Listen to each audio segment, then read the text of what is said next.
কত সংখ্যক লোক আর্থিক সহযোগিতা করেছেন সেটা আমি একেবারেই বলতে পারবো না, কারণ প্রথম 1-2 দিনের মধ্যে আমাদের 3 লক্ষ লোক আমাদের এখানে অনলাইনে টাকা পাঠিয়েছে মোবাইল ব্যাংকিংয়ের মাধ্যমে, তারপরে এসএসএল কমার্সের ওয়েতে, গেটওয়েতে। সেগুলো আমাদের কাছে হিসাব থাকে। এর বাইরে ব্যাংকে কত লোক দিয়েছেন বা পরবর্তী দিনগুলোতে কত লোক হয়েছেন, ডোনারদের ফিগারটা আমি বলতে পারবো না। তবে যারা কায়িক পরিশ্রম দিচ্ছেন প্রতিদিন এভারেজে আমাদের এখানে আজকে ষষ্ঠ দিন পার হচ্ছে, সম্ভবত না, সপ্তম দিন আজকে।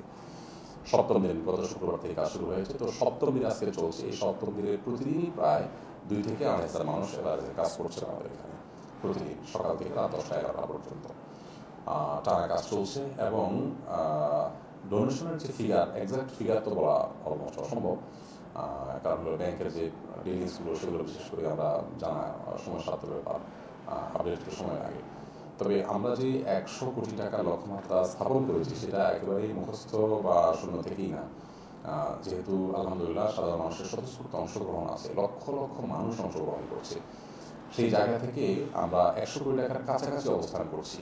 আমার যতদূর মনে হয় যে আমরা বেশ কয়েকদিন আগেই আমরা 70 কোটি টাকার যে ল্যান্ডমার্ক সেটা আমরা পার করেছি। তার মানে আমরা 100 কোটি টাকা ইনশাল্লাহ যেতে পারছি এবং পুরো বাজেটে আমরা ইনশাল্লাহ ব্যয় করতে পারবো।